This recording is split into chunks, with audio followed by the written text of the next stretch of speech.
section? Sure. Yeah. Let's pray. Father, I just am so happy that we've got these guys here, just walking us through Romans. And Father, Romans was written a couple thousand years ago, and it's just amazing to me that we have that book and the rest of the Bible. Because without it, how could we ever have any hope of knowing you? Knowing where we came from, who we are, why we exist at all. And Father, I know that the world has no good reason why the universe came into existence. They talk about the Big Bang as if it's something that just kind of showed up out of nowhere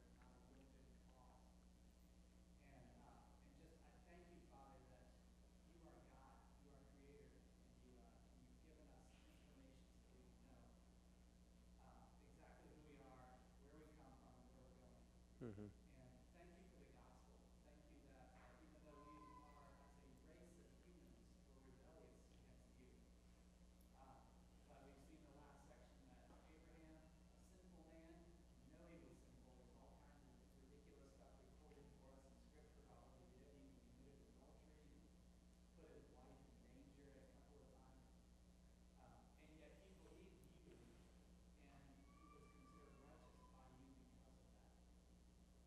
that. And now everybody who believes in Jesus is considered righteous by you because Jesus has taken the punishment of their sin. So thank you for that. Please give help to Cody for this next section, and just help it be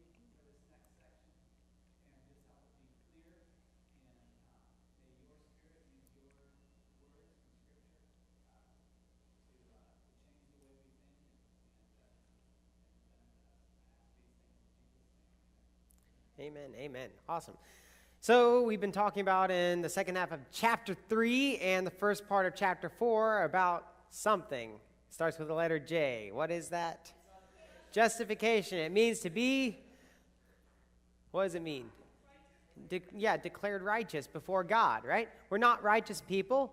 All of our works are like filthy rags, but if we trust in Jesus Christ, he gives us his righteousness, and we have a correct standing before God. That's what justification is. And we saw that in Romans chapter 3, and then we saw it with two examples, right? Abraham and David, how they looked forward to the coming deliverer, and we look back. I have a picture up here. See, in the Old Testament, they had animal sacrifices, and they were saying as they killed these animals, so this animal dies, I deserve to die, but I'm looking forward to a sacrifice, looking forward to Jesus by faith. And then guess what? We don't do animal sacrifices nowadays, right? Because the sacrifice has already come, and we look back by faith, but it's the same faith and the same person and the same work, the same gospel message. Does that make sense to y'all? They look forward, we look back, but it's the same faith. And that was really interesting for me, Romans 4 was, because the first time I went through it, it answers a lot of questions. I used to think, oh, am I the only one who can be saved? Because before, in the Old Testament, Jesus hadn't come yet. So how did people like that get saved? Well, they were saved in the same way that we are. They just look forward, we look back. And so I hope this is answering some questions that maybe you've had for some time. Now you get the answers. And so in this section, we're going to continue in Romans chapter 4. But before we do that, I'd like to read you one quick verse from John chapter 5, verse 24. And it says, most assuredly I say to you, he who hears my word and believes in him who sent me has everlasting life, and shall not come into judgment, but has passed from death into life. We can go through this section talking about justification, and we can think, oh, well, that's pretty cool, right? And then just kind of put it to the side. Do you realize that what we're talking about right now is the matter between life and death? If a person dies and they are not justified, guess what? They'll be eternally separated from God. And eternity is a long, long time. It's forever. A long time to be wrong. But on the flip side, it's also a long time to be right. If a person is justified and they die, they will be with God forever and ever as a free gift. And so think about that as we're going through this justification. This is not just trivial things. This is the matter between life and death. This is a matter between where a person spends their eternal destiny. And so this is important stuff to not only know for yourself that you're justified, but we need to share this with others. Because you wouldn't want your worst enemy to spend eternity in hell forever. That would be terrible.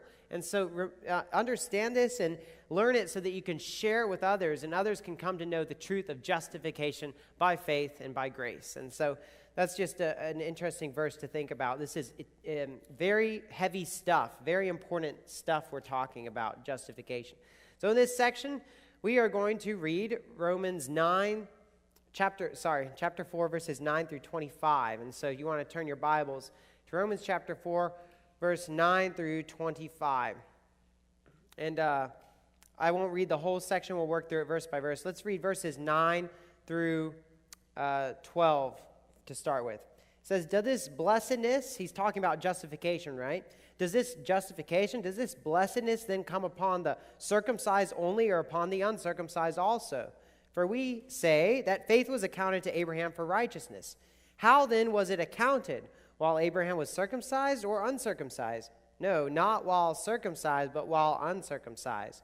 And he received the sign of circumcision, a seal of the righteousness of the faith which he had while still uncircumcised, that he might be the father of all those who believe, though they are uncircumcised, that righteousness might be imputed to them also. Verse 12, and the father of circumcision to those who not only are of the circumcision, but who also walk in the steps of the faith which our father Abraham had while still uncircumcised. And so that seems like a lot about circumcision and uncircumcision, but we'll wade through the waters verse by verse. So verse 9 starts out, does this blessedness or this justification come upon the circumcised only or upon the uncircumcised also?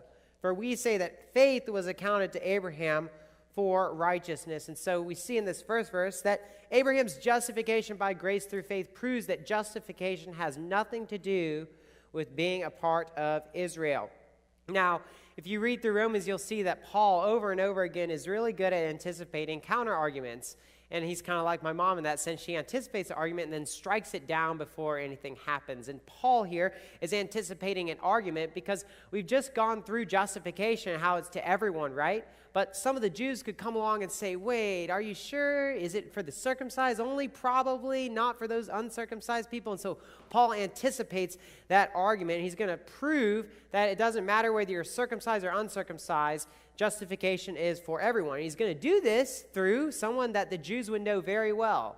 We just talked about him. His name is Abraham. And so let's read our verse again, focused on the first part. Does this blessedness then come upon the circumcised only or upon the uncircumcised also? So does it matter whether you're circumcised or not? Is justification by faith through grace for the Jewish nation only? No, it is for all people. And how do we know this with certainty? We know this because Abraham was justified when he was uncircumcised. He was not declared right before God when he was circumcised. He was uncircumcised when that happened. So by default, if he was justified when he was uncircumcised, then we know that justification has nothing to do with being circumcised. That's the logic here. Does this blessedness then come upon the circumcised only or upon the uncircumcised also? For we say that faith was accounted to Abraham for righteousness. Was Abraham a Jew when God justified him? No. In Genesis 15:6, when God declared him righteous by faith, Abraham was still uncircumcised. This means Jews and Gentiles alike can be justified by faith. So I want to make this point really clear so you don't miss it. In Genesis 15:6, it says, Abraham believed God, and it was credited to him for righteousness. That's at the point in Genesis 15:6 when he was justified before God, declared right in his sight, by looking forward to the coming deliverer.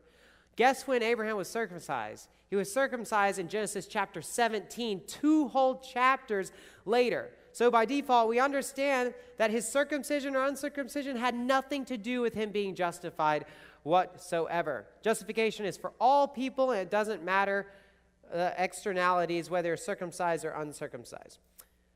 Look at verse 10. He says, how was it accounted? How was he justified? When he was justified, what was he like? While he was circumcised or uncircumcised?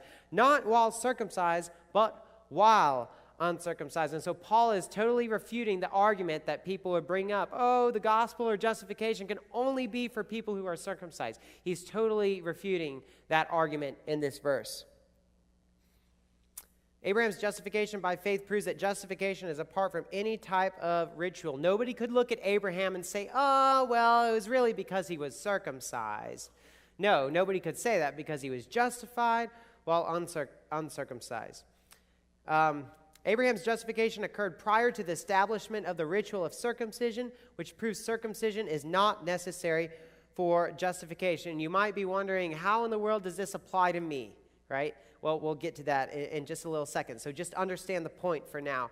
But look at verse 11. And he received the sign of circumcision, a seal of the righteousness of the faith which he had while still uncircumcised, that he might be the father of those who believe, though they are uncircumcised, that righteousness might be imputed to them also. And so in high school, I did speech and debate, and sometimes I would win in certain competitions, and I would receive a medal or a trophy which signified that I was the winner, right? But was I a winner when I received the trophy, or was I a winner when I found out I had won? I was a winner before I received the trophy. That was just an outward picture and an outward thing I could hold that shows that I was the winner. And so that's what verse 11 is saying. Abraham was not justified by circumcision. He was justified by faith alone, but the circumcision was an outward symbol that he was already a believer, in the same way that I received the trophy showing I was already a winner. It showed his faith in God. And so that's, if we read this verse again, it makes sense. He received the sign of circumcision, right? A seal of the righteousness of the faith, which he had while still uncircumcised.